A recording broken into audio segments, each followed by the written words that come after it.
All right, what's going on, everybody? Welcome to a valued conversation, Genetic Spoken Word, the late edition.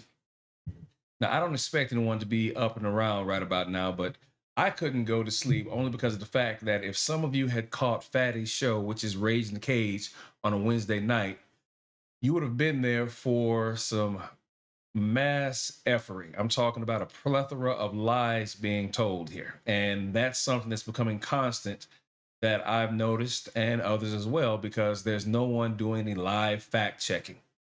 All right, so as a result of it, I believe tonight's Rage in the Cage has something to do with the FAB, or excuse me, the FBA movement, Foundational Black Americans, or Foundational Black Assery, as I call it, versus Black immigrants. So you had that debate going back and forth, and this is where you have a lot of that tether conversation that comes up, which is nothing more than an insult because we're now seeing another group of blacks wanting to have some type of distinction amongst the blacks. All right, so foolery nonetheless. However, as it stands, my part being there was just to observe initially because I figured that Fatty was going to be able to keep up with the fact checking. But as things started rolling, I started seeing that some things were getting away. So to jump in and help Fatty, I decided to go ahead and put a few facts in here. Oh, hey. Hello, Don. How are you doing? Appreciate you checking the channel out. I didn't expect to be up right about now, but again, I was happening to be watching a show that Fatty was doing, and I'm so annoyed from the lack of fact checking there for what was being said. I just had to say something because if you say nothing right now, that gives that lie enough chance to get out and get a little bit further than where it's already going. All right, so again, hey, Don, thanks again for checking in. I like that. So basically, what I'm looking to do here is to go through some of the lies that were told. And there's only a few that I'm going to address right now. And one of the people telling the majority of the lies next to E the Man talking about functional black, again, functional black, excuse me, foundational black Americans was a young lady named Kelly, I believe. Now, Kelly was there to argue in favor of what the FBA initiative was, the same as E the Man. Now, E the Man I deal with, or let me take that back, I see on panels occasionally, so I understand his flow for the most part. But I didn't take him for being one of these FBA folks. But being as it is, FBA wants to be separated from any type of actions that anyone who was black but not descended from slaves has to do with anything inside the, I guess, the American conversation regarding blacks, such as we'll say with reparations or so. But again, that's a different conversation. That is what spawned the show. So let's just stay tight with what I'm going to talk about. So the conversation regarding Kelly starts with her saying that Kamala Harris wasn't black. She tried to say that Kamala Harris was half Indian and half Irish, meaning that she's a white Hindu person, right? But that is anything further from the truth. But because of the fact no one was there to actually fact check that in real time, she got away with it. Now, Fatty was trying to do what he could with Chat GPT or whatever they call that, but a lot of that was getting passed. So I provided some of the information in the background just to help things keep up. But I'm going to be looking primarily at two of her big lies. The first one was that Kamala Harris is not black, and the second one being that Donald Trump did the most for historical black colleges and universities. So we'll fair use it. All right, so first and foremost, starting out of the gate right now, the statement that has been made here since the whole issue of Joe Biden getting out of the race and Kamala Harris taking his place is that Kamala Harris was not black. And this was this lie that Trump started at a black journalist symposium stating that, oh, she just became black. Well, is she black? Is she Indian? What is she? All right, as always, he'll start this nonsense. So what we're going to do is take a look at her family tree. So I'm just going to start here right at the very top. Kamala Harris is a black woman. All right. So let's make no mistake. She is a black woman. And the Irish that everyone talks about is Patrick Finnegan, who was an actual white person from Ireland who migrated to the Western Hemisphere. Now, he was the father of Patrick A. Finnegan, which was Kamala's great grandfather. Patrick Finnegan, again, this is the white guy, was her great great grandfather. So again, he migrated to the Western Hemisphere, more specifically Jamaica. So you can get some background by just looking at some of the information that we have here from the WikiTree site. So it says he was born about 1843. Don't really know who his son, uh, excuse me, don't know who his father was. Don't really know anything about siblings, but you do know that he married Mary Watson, who was a black Jamaican from that area. Now, they had about 8 kids, but there's only a few of them that are listed here at the top. So he didn't live a long life. He got to be about 55, which is the age I'll be this year. But here is a breakdown of when he was born. You can see once again that he migrated to Jamaica, and you can see that he married Mary Watson. And here are his 8 known children. But the one that we're going to be focused on is going to be Patrick. Now, let me do this here. So if Patrick A. Finnegan is white, Mary Watson is black, that means that they're going to have biracial children, meaning that the children are going to be construed as black. So let's just get this out of the way right now. Black has been Kamala Harris from the very beginning. However, the white person that everyone wants to talk about that Kamala's father is, who is Donald J. Harris, they're trying to say that he is a white man. He is not. By no means, shape, or form is Kamala Harris's father a white Irishman. Is there Irish in the background? Yes, but he is full black. But I'm getting ahead of myself. Let's go ahead and get back to the article here, or should I say here.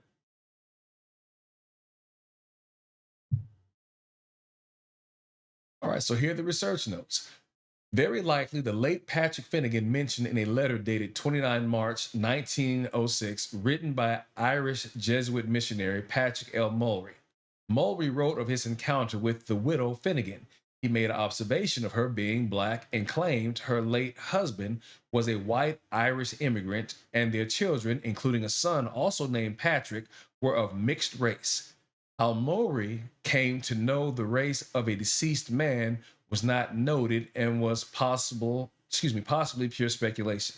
Now, again, even this sounds a little bit ignorant. Now, if you met the spouse, right here it says, he encountered the widow Finnegan.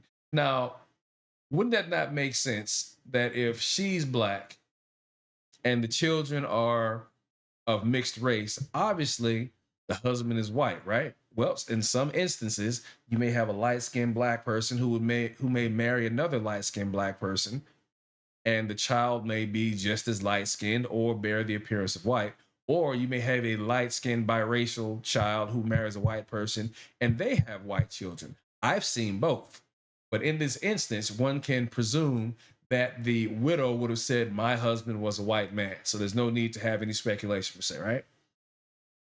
Now, again, this is Patrick Finnegan, who migrated from Ireland. Therefore, he is the white person everybody wants to make comment about uh, Kamala's father being. No, Kamala's father was not a white man. Her great great grandfather, Patrick Finnegan, was the white guy that everyone talks about. So, are we clear right now? One more time for those who aren't getting it. Patrick Finnegan, the white man from Ireland, is the white guy that everyone is speculating about. And he is Kamala Harris's great great grandfather. Let's continue.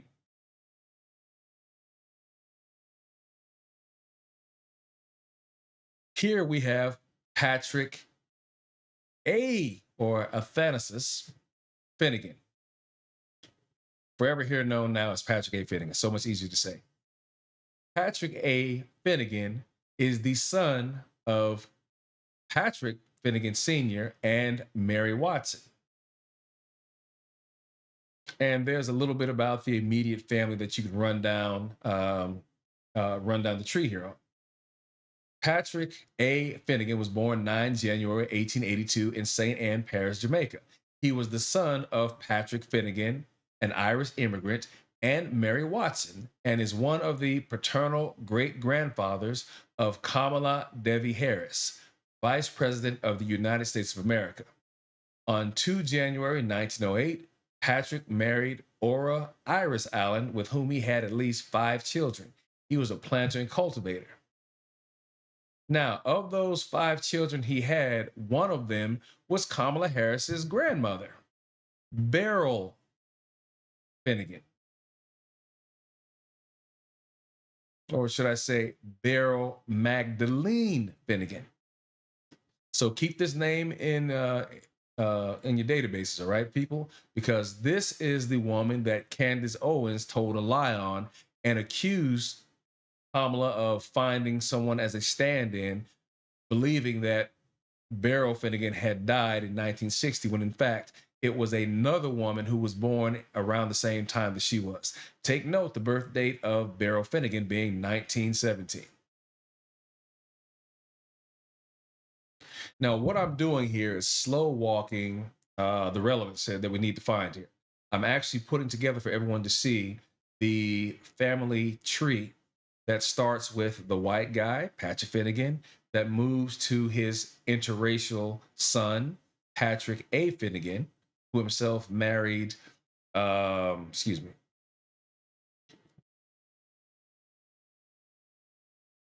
What's his name? He married, yes, Mary Watson. I'm sorry. Just married Mary Watson. So we can see that here's the pattern that we're following right now that I hope no one falls off of. We're walking the path so we can go right to the point we need to determine whether Kamala Harris is black or not. Yes, she's black. All right, enough said right here. Now let's get to Kamala's grandfather. Now notice I'm saying her grandfather. So we've got her great grandfather, which is Patrick, or great great grandfather, I'm sorry, which is Patrick Finnegan. Her great grandfather, which is Patrick A. Finnegan.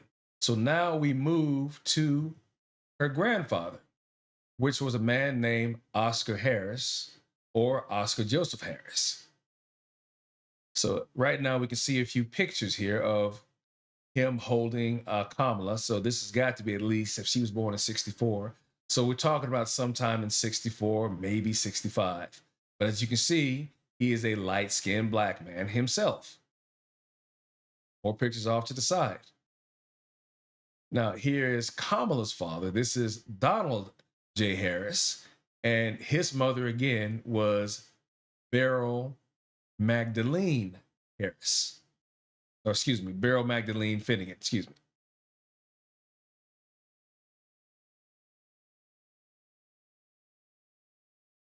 Now, if we want to take a look at Kamala's father, here he is, a young man.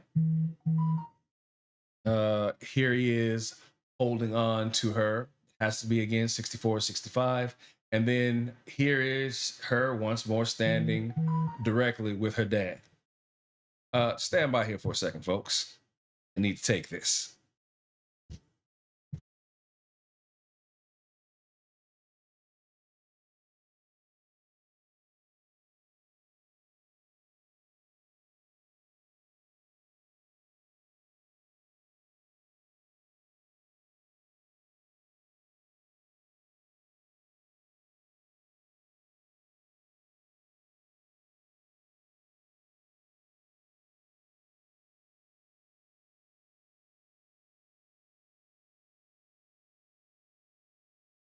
All right, I got Fatty on the line here, so give me a second. I need to share this link with him, all right? Stand by for about a minute or two. I'll be right back.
All right, folks, pardon me.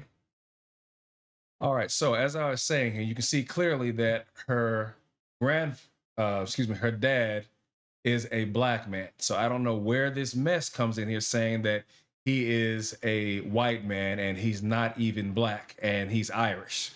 Not at all. So you can clearly see from the way I'm walking this down,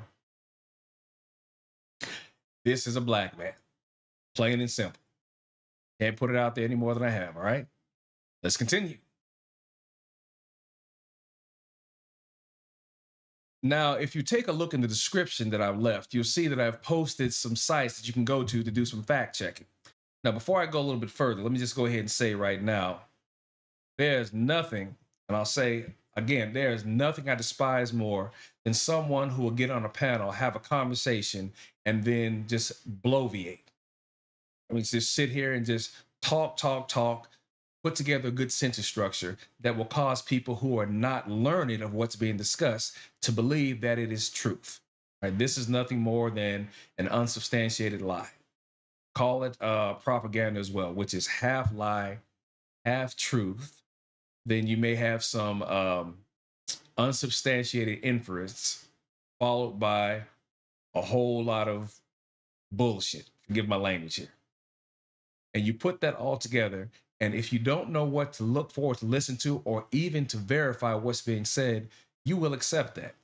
Now, that's one of the problems that I can say Fatty and I finally had a conversation about last week with Rage in the Cage, where myself and Sean Antonio were debating some of Trump's policies with one of our local partners, CJ, and someone by the name of Jake from a right wing, I don't know, silo, let's just call it that.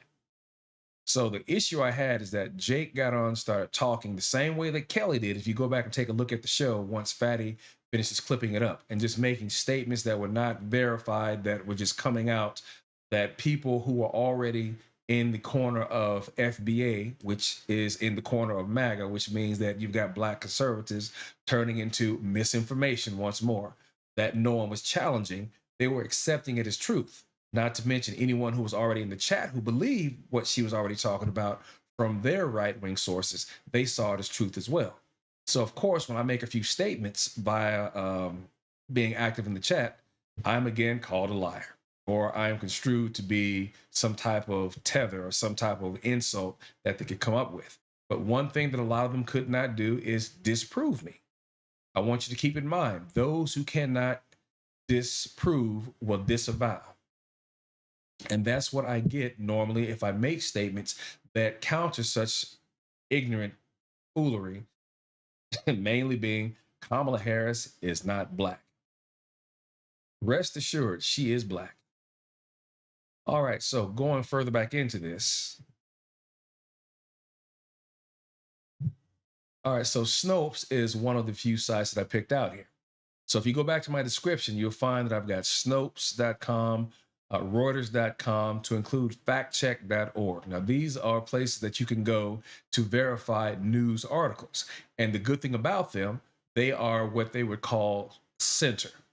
Center meaning that they do not show a preference for left side politics or right side politics. They just report the news as is. So getting to the article, Harris didn't lie about her black parents. Once again, fact checking, and this is done by Snopes. As you can see up here, Snopes.com. So in the picture right now, you see Kamala Harris, age 31. This is 1995, with her grandmother. And again, this is Beryl Finnegan.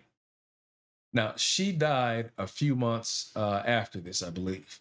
I think this picture may have been taken in June, perhaps. But nonetheless, it is 1995. So she did die in 1995. So here's the claim.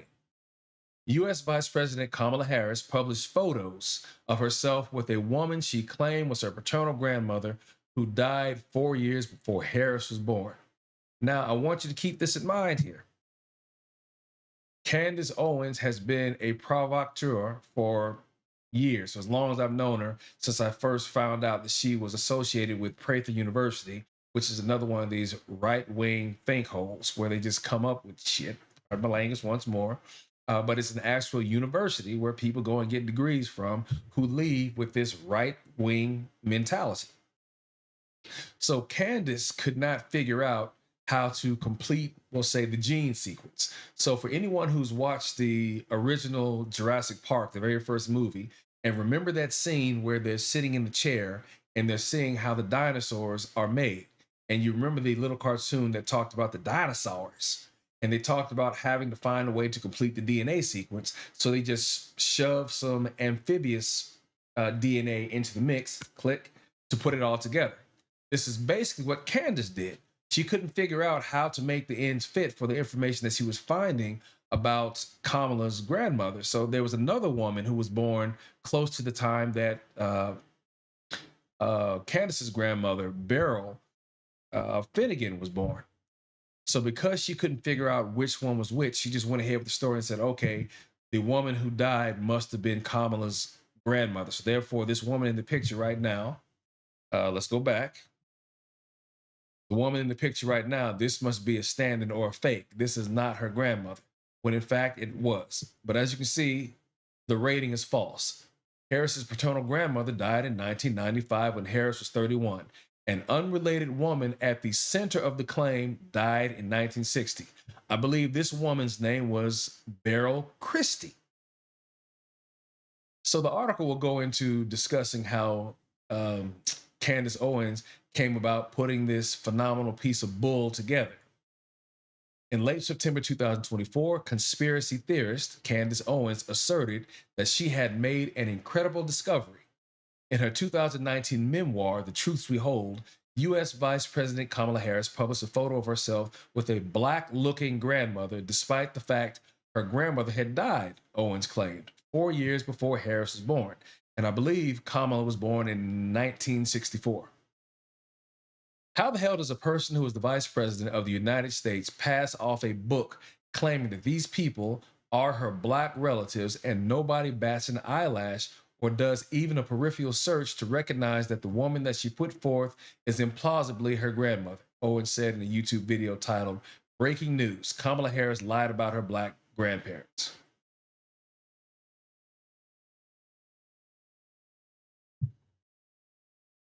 And the lie took off from there. Now, it's quite easy for anyone to listen to what's said inside of a right wing echo chamber because if it sounds good, it's put together, there's no real substantiation, but it could be true, but we're not sure, but no one said it was not true, then it must be true. And especially when they say to people, well, do your own research. But the problem is that the majority of people out here do not know how to research. Hence why, if you take a look at the description for this video, I dropped in the actual video that excuse me, the video that I did demonstrating where I got the fact checking links from, to include me going through showing how you can go about gauging information for truth with those links. So I actually do some fact checking with it. So it makes it easier for anyone else to fact check anything that you see from now on. So there's no reason that if I happen to see any of you on a panel, or if you happen to join mine, that you don't know how to verify what it is that I'm saying or what anyone else is saying. You've been given the process. So if I see you on some panels, I'm going to expect you to be able to follow through here because you have no reason to be negligent on how to check for truth anymore. All the fact checking that you need, I've provided below, again, inside the description. So make sure you take a look at that. All right, so getting back to it here. So as it says here, Candace just flooded the zone and just browned the water. She just threw as much crap as she could in there without really having any true documentation. She even claimed there was some suspicion about the documentation for her father. Let me just go ahead and read this. Owens, in her coverage of the scoop, flooded the zone with additional questions about Harris's grandmother, suggesting that documents prove she married a man who was not Harris's grandfather, while noting a suspicious lack of documentation about the birth of Harris's father, Stanford economist Donald Harris. Here, Snopes shows why Owens' claim that Kamala Harris couldn't have met her paternal grandmother is false, explains the origin of that misinformation, and adds context to the pundit's innuendo. Remember, I talked about how people like to use half truth, half lie, unsubstantiated inferences, and loads of BS? This is where it comes from. Explains the origin of that misinformation and adds context to the pundit's innuendo, suggesting Donald Harris's birth and or parentage is suspicious. Snopes has contacted Donald Harris, and we will update our article if he provides us with further information. Now, there's information littered all over the internet that proves that this is just an outright bald-faced lie. So this is just one of the many places that I stopped to pull information from because it was a little bit more succinct and packaged. So we didn't have to run through about 2 or 3 pages of information. Anything that you were looking for would be right here, which you could pick up on it. Before we go any further, find somebody who knows somebody to tell you somebody about what's going on right here. If you like it, by all means, please let us know. Share it if you do, and subscribe if this is what you're looking for. All right, Don, I don't know if you're still here, but if so, let me see something in the chat. Otherwise, there's always the replay. You can catch it again later, but still, thank you for showing up.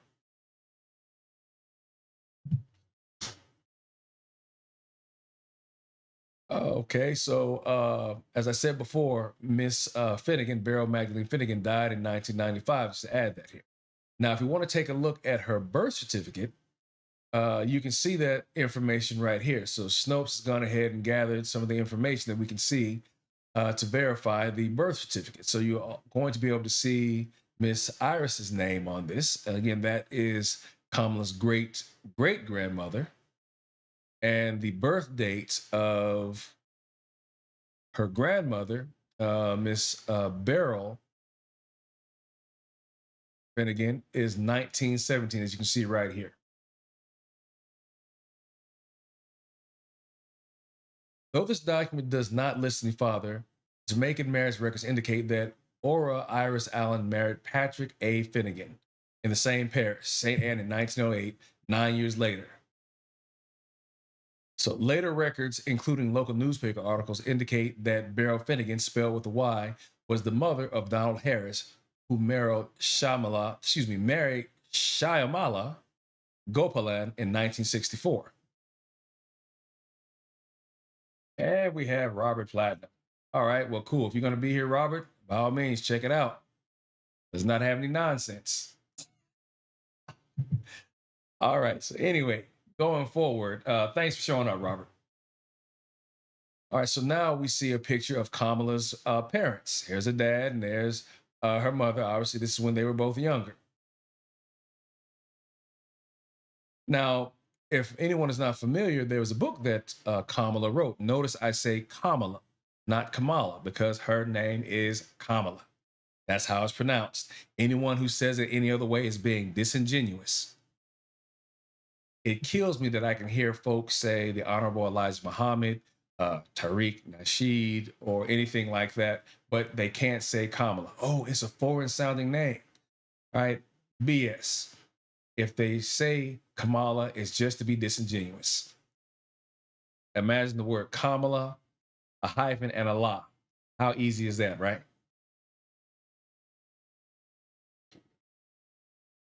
So going forward here, thanks again for the comment there, Rob. Much thanks. So we can see here what it talks about, or should I say, Kamala talks about her grandmothers. Now, she spoke well of both Miss Iris and Miss Beryl. Both of my grandmothers had the strongest influence on my early upbringing, not to exclude, of course, the influence of my dear mother, Miss Beryl, and loving father, Miss Oscar, or Miss Oscar, short for Mr.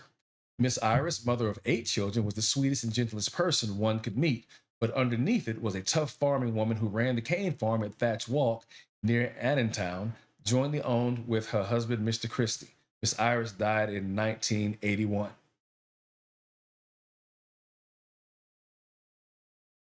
So we also have, who is this? The death registration here. And I think this is going to be, yes, so this is the death registration of the woman that Candace presumed to be Miss Beryl Finnegan. Now, again, this was Beryl Christie. So once more, because of the fact that she could not figure out which direction to go with this, with the dino DNA, as I said before, so Candace grabbed something from here. She grabbed something from here. She got this close to it, but couldn't figure it out. So this death certificate that we're talking about right now is what she used to infuse into her narrative to make it appear as if Kamala's grandmother, Miss Beryl Finnegan, died in 1960 when she did not. In fact, again, it was a Beryl Christie. And by the way, Rob, I am liberal. I am a Democrat, but I don't believe everything that comes from the mouths of Democrats as well, because there is fact checking. So, regardless of if you are lean left, lean right, or in the center, or extreme left or right, facts do not change. So, regardless of whether it comes from a lean right source or a lean left source, or be it left or right, there's always going to be someone doing the fact checking. And 9 times out of 10, it's me. So before I open my mouth, it'll be a fact that I can verify. And when I can verify it, I'll do what I'm doing right now, which is sharing it with everyone else. Let's continue. All right. So that being said, this is the death certificate of the wrong Beryl. In her YouTube video, Owens asserted without evidence that a woman named Beryl Christie is the same person as Harris's grandmother. The claim relies on the false notion that Beryl Finnegan ever used the name Christie. Snopes has not identified any primary documents attesting to this fact. Though open source genealogy websites sometimes claim Christie was a name used by Harris's grandmother, this appears to stem from a misreading of Donald Harris's 2018 essay in which he described his grandmother's husband as Mr. Christie, who owned a cane farm at Thatch Walk near Annantown. Around the time of Donald Harris's essay, people began editing open source genealogy profiles of Beryl Finnegan Harris to include an unknown and previously unrecorded Christie as a potential father. As a result, some erroneously appeared to have concluded, I think they meant information, some erroneously pasted information appeared to have concluded that Beryl would have gone at some point in her life with the surname Christie. This is not the case. So you can see where all of the misinformation could have started just by reading of the information that was misinterpreted, that had been written directly by Harris. But more so, the biggest part of the misinformation started with Candace Owens just pulling some trash out of her ass.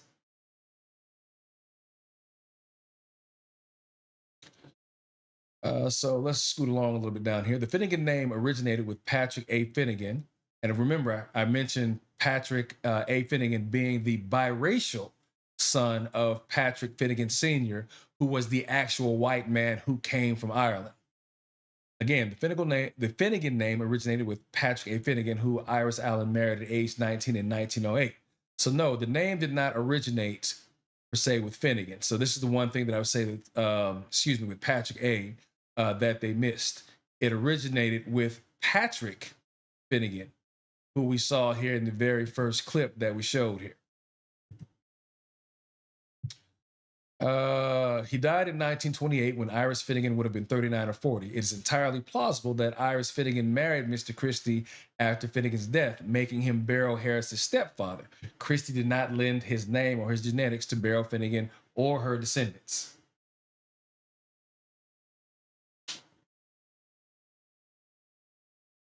So there was a lot of, I'm not going to say a lot of misinformation, but we'll say there was some confusion because the name Finnegan, along with Patrick, happened to be a common name, even in the area where her grandfather and her great grandfather came to be.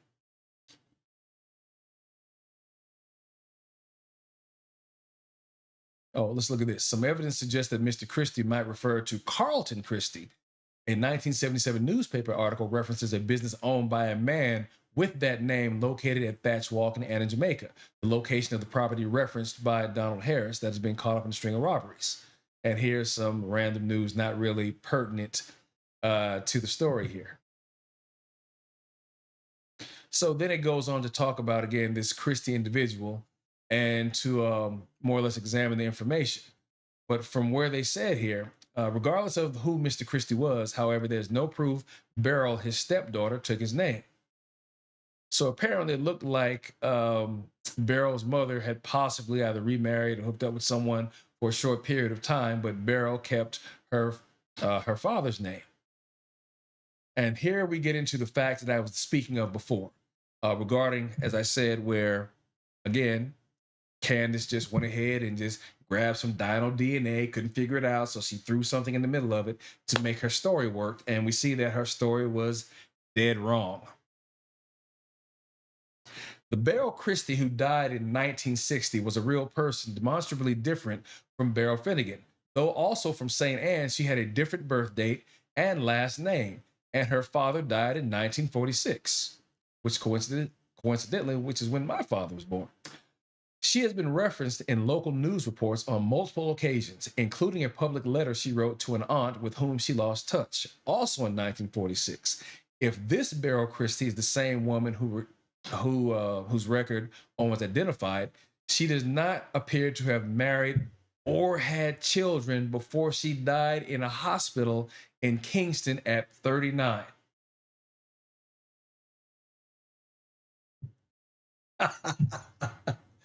Whatever happened to believe all women? Um, hey man, I'll put it this way: when you start putting facts down and people can verify that, some of that belief starts to dissipate. That's all I can say, man. Is that facts is a hell of a thing, has a hell of a thing to deal with. Statistics, facts, and data will always be the kryptonite of folks who do not want to tell the truth. Ask me if I'm lying.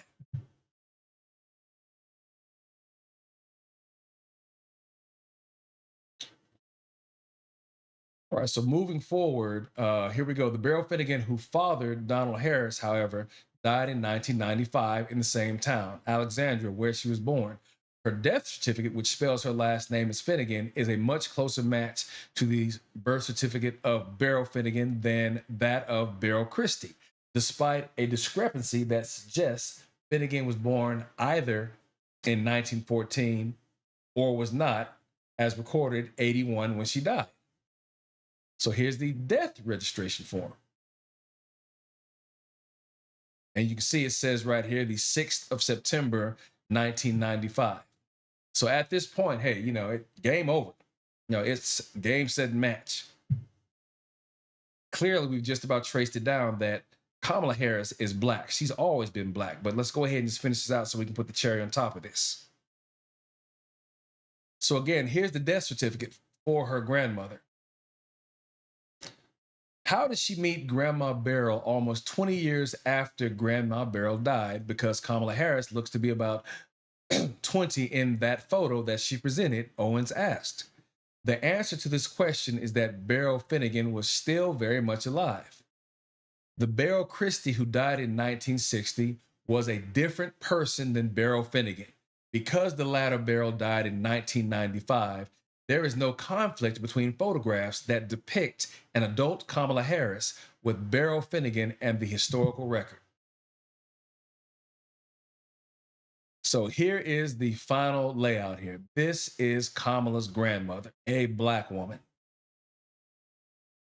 Now, there was a little bit of again, last minute browning of the water that was thrown in here. So, in an effort to poke holes in what she described as Harris' narrative, Owens highlighted a 1944 marriage certificate between a woman named Beryl Finnegan and a man named Lawford Newland. Though this record would indicate a birth year of 1919, which differs from either 1914 or 1917, the 2 years associated with Harris's grandmother, this Beryl was born in the right area and her father also was named Patrick Finnegan. Beryl apparently was married, excuse me, more than once because Lawford Newland is not Donald Harris's father, but Beryl is his mother, Owen said in her video. It says that she married a guy named Lawford Newland in 1944 when she was 25 years old. That would have been 4 years after she gave birth to Donald Harris, Kamala's father. I find that to be strange. Again, always with the insinuation. I really can't stand the fact how you find when people can't disprove anything, as I said before, or should I say when they can't disapprove, excuse me, they disavow. And that's literally what you're seeing right here. Candace is looking or was looking for any angle that she could to make true the narrative that she was piecing together. Somewhere along the way, she probably could have seen that something was not adding up. But still, once you put it out there, you've got to go with it.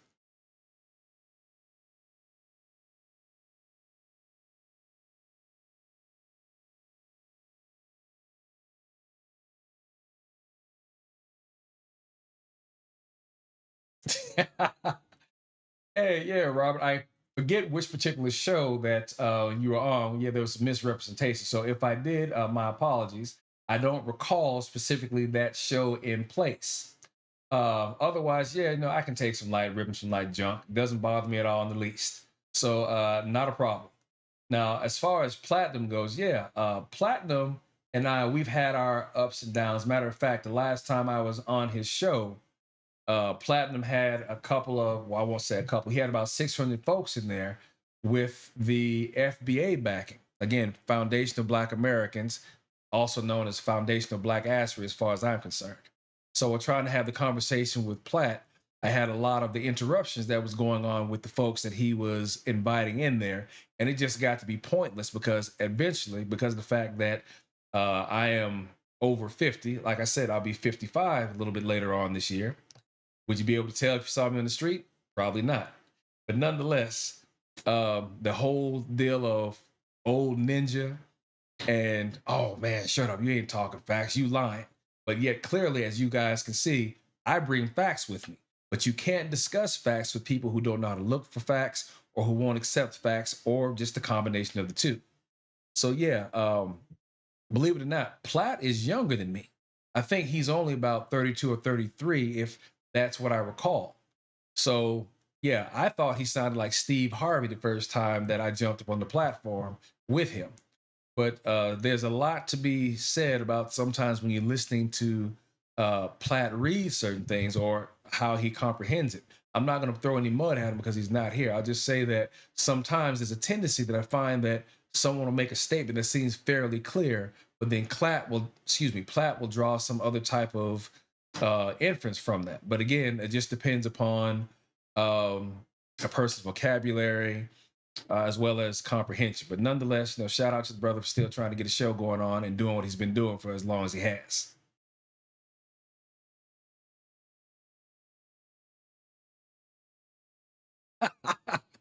I didn't realize Platt was a little older than that. I was under the impression that he was in his 30s to make he sound the way he makes it sound. I didn't realize he was in his mid 40s, but yeah, his voice is old. I mean, his voice sounds ashy. I bet if you were to even think of his text messages when they get sent, they sound out of breath. But that's just me clowning right now. Anyway, getting back onto this here. So it says here that again, Candace says she thought it was strange regarding the fact that there had been 4 years after she gave birth to her father, but yet she had been married to this Lawford guy. Again, she can't make sense of anything, so she just puts it together. Now, it is unclear what Owens found strange about this. If this record does indeed belong to the same Beryl Finnegan who was Harris's grandmother, then it would merely indicate either that she conceived Donald Harris before her marriage to Newland, either in an earlier marriage or out of wedlock.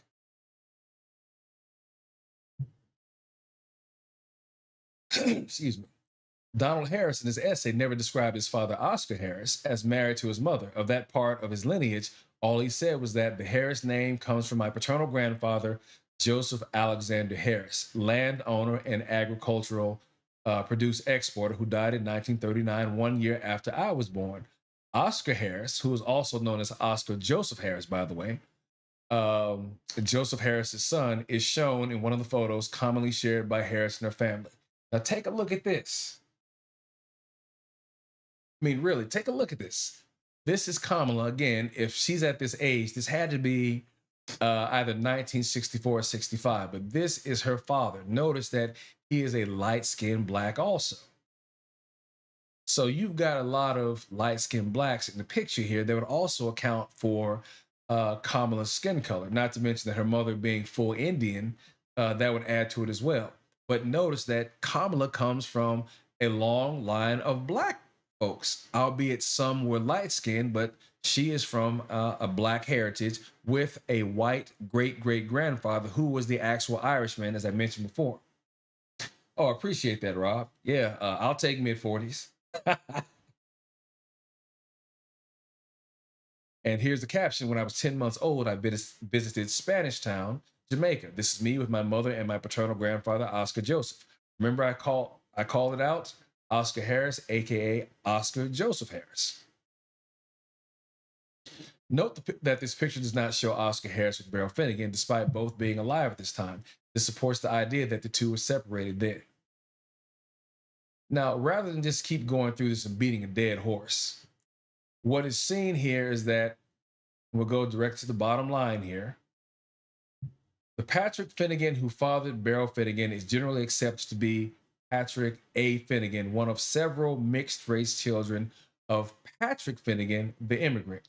As I mentioned previously, we can see that Patrick Flanagan, the immigrant, had 8 children, one who was Patrick A., as in Patrick Alphonsus Finnegan.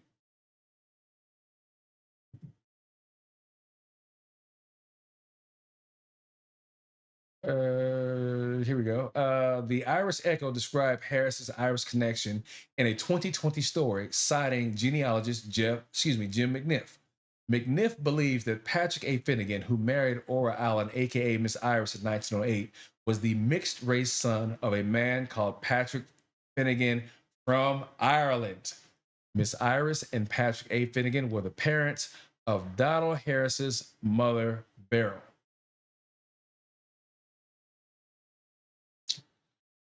Nothing presented by Owens challenges McNiff's above conclusion, Donald Harris's essay, or Kamala Harris's book.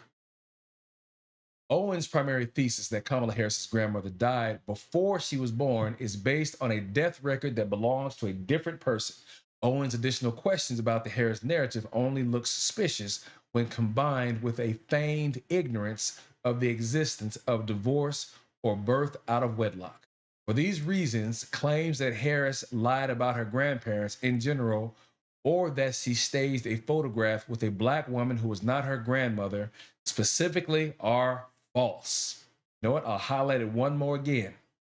Specifically are false. So anybody who's sitting around with me right now at this this god awful hour in the morning here can see for themselves that there is nothing here that would indicate that Kamala Harris is a white Irish woman or her dad is white Irish or Kamala isn't black.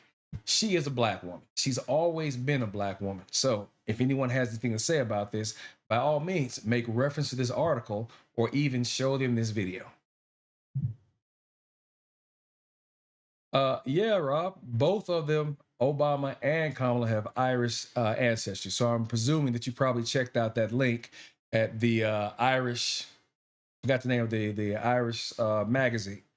But both of them do have Irish heritage, but you got to remember because they are half white. So you have no idea what's mixed in with this. But the idea here that people will run off with this narrative and not even justify it is one of the things that had me just loony through the whole election season. But what's even worse is that our own black folks, right? Or should we say skin folk? Because all skin folk ain't kin folk. But it was easy to see that it was always folks from the lower economic status. And this is not throwing any jabs, but let's be honest here. When it comes to education, um, folks from certain areas are not getting the best. They're not having it reinforced when they go home from school. So therefore, whatever is heard through anecdotal evidence or just from what is captured from someone who sounds like they might know something, whatever they hear becomes the truth. Now, there's no excuse for that in today's social media platform type of environment. You can find just about anything that's out there. But one thing that we all have to keep in mind is just because you can find it on the internet doesn't always mean that it's correct. The internet just provides accessible information. Now, in that accessible information, there is truth, but you have to sometimes dig for that because it's not always going to be at the top. Because what's going to be more accessible will be confirmation bias for a lot of people. People are only going to look for what confirms what their narrative might be. So if I'm interested in puppies, all I'm going to see is puppies. I don't give a damn about cats. I know nothing about cats because I'm not looking for that. Now add that in if, with looking at someone's political leanings. If all they want to see is liberal, then that's what they'll be looking for. And anything that is taken aback from that will not be accepted. Same thing for someone looking for something on the conservative side. If I get conservative information, then any other information that I haven't heard of doesn't exist because all I know of is conservative information. So that's the problem where we have two lanes of traffic where we're getting two areas of fact, but there's only one fact. But the problem is that you have people who gather this information misinformed, but then after that, they will put it out there and leave it up to people by saying, well, this is what I found. You know what? This is how I view it, but how do you view it? I'll leave that to you to figure this out. Do your own research. And what happens when people don't know how to research? You get this type of crap.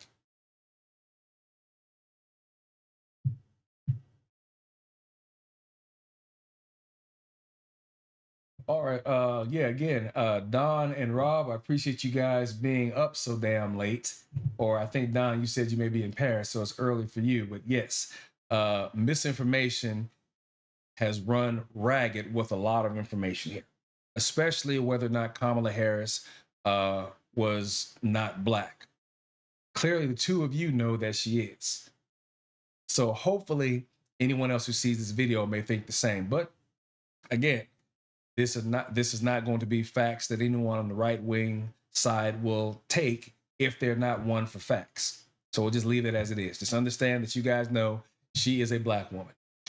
All right. So that was lie number one that this individual named Kelly, who was on Fatty's show tonight, told. She simply said Kamala Harris is not black. You can see for yourself that she is. So, Fatty, when you wake up and check this out, make sure that you drop this off with some folks, man. If anything, let's do this. So, give me a hand on getting this clipping thing together because this would be a pretty good bite, I would think, right? All right. The second lie that Kelly told was that no one had done more for historically black colleges and universities than Trump. That was a lie. I even went as far as going out to an article that spoke of this and stated that under the Trump administration, Trump was actually trying to decrease funding. I mean, sure enough, his administration did continue the payments because it had lapsed, but him continuing the payments was nothing more, or, well, I want to say nothing more. He did not contribute any more than Obama did. Matter of fact, again, Obama was actually paying or making sure that HBCUs were getting grant money as well. The thing here is that the payment system had just lapsed. Trump continued on with it, but somehow, knowing Trump, oh, I saved them. I saved the black universities. No, that is not the case. The payment system was already in place. But rather than me sitting here going over this, let me just show you the proof.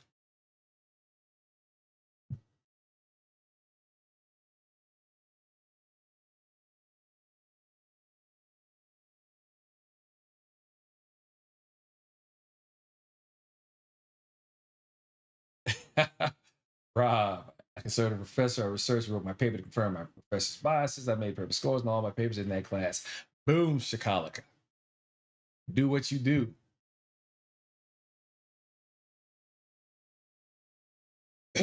So, as I mentioned before, yeah, let me close some of these tabs up here. Getting kind of laggy.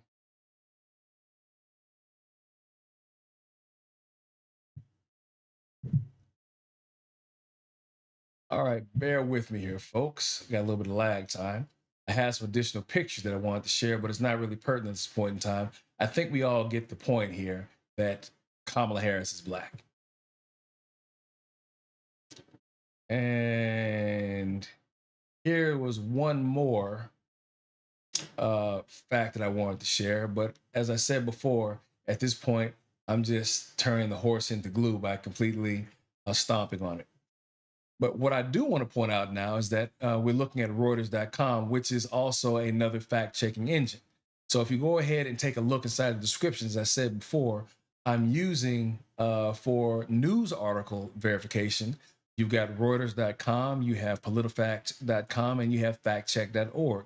Now, there are many others out there. I just happened to choose these particular three because it was easier to work with and for people to understand at this point in time.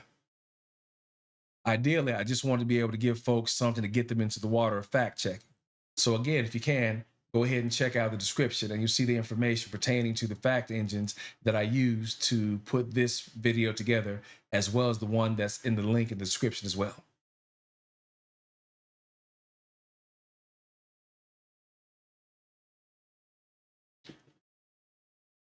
So as I was saying, the statement was made that Donald Trump had done more for Black historical colleges and universities than anybody else. Let me do this, shift this around. Whoops. All right, so one of the folks that Donald Trump's statement ran afoul of was the United Negro College Fund. So they had to go ahead and issue a statement here to clear the air. So this is what the response they had. Now it goes further into the article here, but let me just pick a couple of things that we can go through real fast. But ideally, again, if you want to see any proof on whether or not Donald Trump did more for HBCUs than anybody else, no, he did not. The United Negro College Fund is one of the places you can go to find additional information regarding that. UNCF provided roadmap for additional investment not reflected in budget. UNCF issued the following statement regarding the release of President Donald Trump's FY 2018 federal budget proposal and its potential impact on historically Black colleges and universities. Just 2 weeks ago, after questioning the constitutionality of a long-standing federal HBCU program, President Trump announced his unwavering support for HBCUs. Unfortunately, that support did not translate into increased federal investments in HBCUs. Our preliminary review of the budget proposal reveals only a single budget increase targeted to HBCUs. And in fact, the proposed budget would cut federal financial aid lines that thousands of HBCU students depend on to attend college and earn their degrees, said Dr. Michael L. Lomax, UNCF president and CEO. President Trump's proposed budget would cut federal state aid programs by more than $143 billion over 10 years, in effect, shifting those resources into defense spending. All right, everyone saw that, right? Let me read that one more time.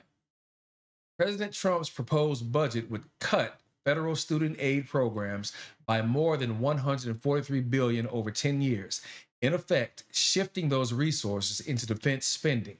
In contrast, one of President Obama's first initiatives was to reform the federal student loan program by removing commercial banks from the program, which saved nearly $90 billion over 10 years and made possible major investments in Pell Grants and $850 million 10-year mandatory investments in HBCUs. Now, when they talk about Obama removing commercial banks from the program, remember that was about the time that Obama was involved with, I want to say it was the Dodd-Frank Act. And this was something that also went after predatory lenders to include companies that were charging people all these extra bills and finding your credit card having extra charges on it. So this is one of the things that Obama did at a certain time, at that particular time.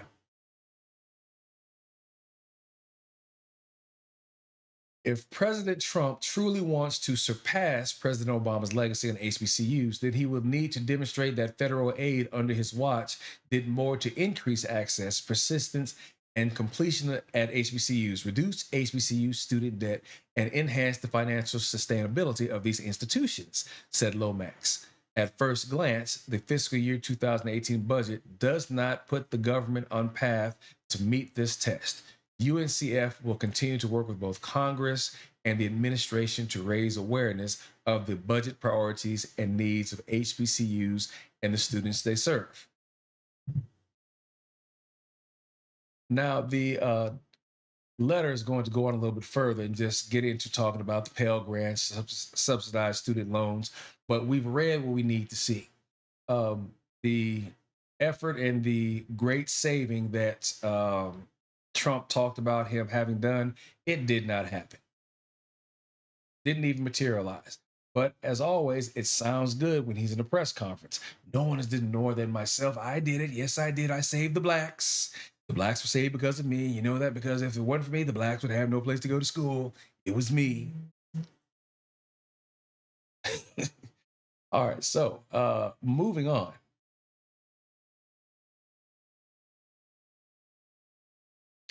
Now, here's another article that I found here that was from the Griot. So the Griot, it would be a left of center. And I want to make sure that even though we see opinion over here, it's the opinion of the author of how certain people interpreted what was going on when Donald Trump was completing his action. But as I said before, one thing, whether it be left, center right, left lean, left right, facts are never going to go without folks who can prove them. So these were 10 things that were talked about that Donald Trump supposedly said he did, but no, he didn't really do. But we're not going to go through the list. The one thing that I just wanted to put out here, or that coincides with what we're talking about, was the HBCU funding. Oh, let me go back and do this. 10 things Donald Trump didn't do for Black people. Opinion: the former president deserves credit for the handful of policies he enacted to make Black America great again. Let us know when you find one. All right, so there is the opinion piece right there. Also, editor's note: the following article is an op-ed and the views expressed are the author's own. Now, again, we're talking about the views that he may be expressing, but there are also the facts that he's pointing. And where were we? It goes back to the facts that he is pointing out, and you can actually cite for yourself. Trump said he saved historically Black colleges and universities by signing the Future Act, which provided annual funding for HBCUs. And technically, he did.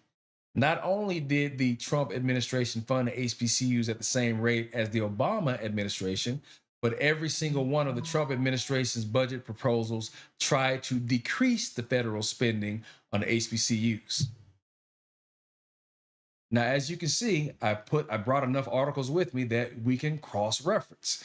And if we cross-reference that particular statement with the document from the United Negro College Fund, you can see that statement is true.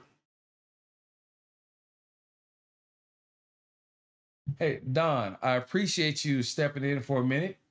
Thanks for checking this out. So I'll probably be off of here in the next 20, 25 minutes or so. But nonetheless, I still want to say thanks for you taking the time to check this out. Greatly appreciated. And again, Robert, thanks to you for stopping by as well.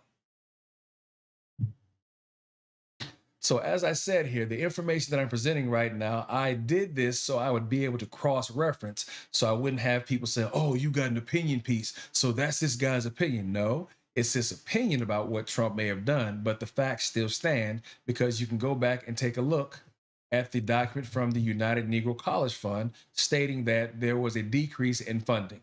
So again, this is fundamentally true. Most of his fellow Republicans voted against the Future Act. And according to Representative Alma Adams, Democrat from North Carolina, who wrote the bill, the only words the president contributed were his signature. I'm sure you're shocked to learn that Trump is trying to take credit for a Black woman's work. So this link right here is pretty much a dead link for the most part. But this one right here, this is the one that you want to click on, because if you were to click on this link, let's try this. What it's going to do is provide you a spreadsheet that you can actually see where Donald Trump's proposals were cutting money from HBCU spending. So we're getting on a tangent right about now. Let's go ahead and see if I can bring this up. Now, if I crash any tabs, I'll apologize ahead of time right now. We'll just have to pick this back up. Oh, shit. Shoot, it came up. All right, so here is the sheet that was being referenced that actually showed where money was being taken from the HBCUs regarding, here it is, the Department of Education fiscal year 2019 congressional action. So as I said before, you can find this information if you just go ahead and click on, oops, there you go. Click on this link here. So the information is there if anyone wants to pursue it. But the key takeaway from here is that Trump was trying to take money away from the HBCU, something that you did not hear discussed when he said, I saved the colleges, I saved them. You didn't hear that part.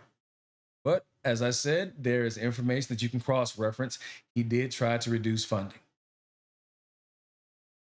Now, last but not least, let's go ahead and do this while we're here. So somewhere around the first year of Biden's presidency, they were claiming that he himself had cut funding to HBCUs. And since you said, Robert, you like Reuters, I like Reuters too, because again, they sit right in the middle. They are center slash least bias, meaning again, middle. Now let's keep in mind, just because things may sit in the middle, it doesn't mean that it's not biased, because it can be considered a bias if you like to see things from a center perspective or if you present it from there. But nonetheless, Reuters is a good a good source to use.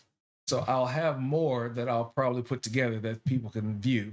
But for right now, take what I have, which is more than enough to make sure that you're accurate in what you say.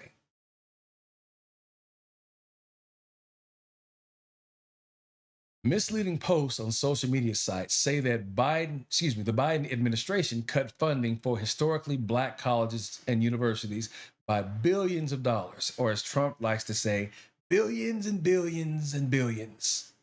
Congress is still negotiating the amount to be allocated to HBCUs in reconciliation efforts.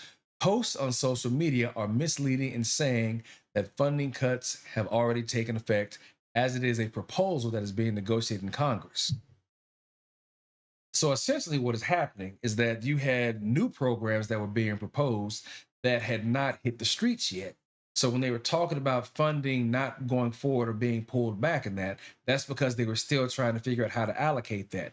That had nothing to do with the money for HBCUs that had already been allotted. And I'm speaking from Clinton, from Bush, from Obama, even up to Trump. So again, this was not dealing with that pot of money. This is talking about new programs and new grants and new information that they want to put forward that they hadn't decided on as of yet.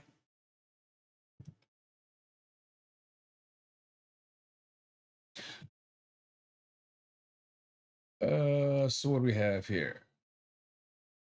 Articles, and you have examples, sharing information on budget cuts for HBCUs and minority serving institutions, and a September 2021 congressional markup of Build Back Better Act, observable here, appeared to be the catalyst for the misinterpretations on social media that the Biden-Harris administration has made funding cuts to HBCUs. One post reads, Biden done cut HBCU funding by almost 40 plus billion down to 2 billion. And of course, you can follow that lie here.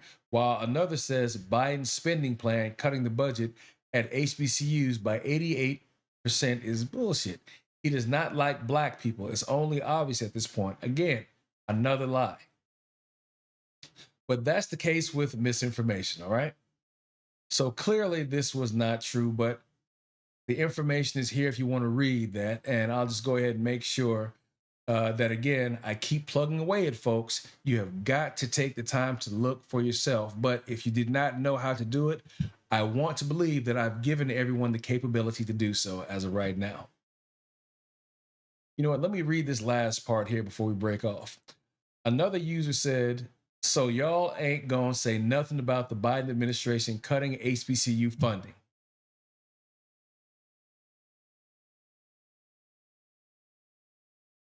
The misinformation, y'all, just takes off and it goes.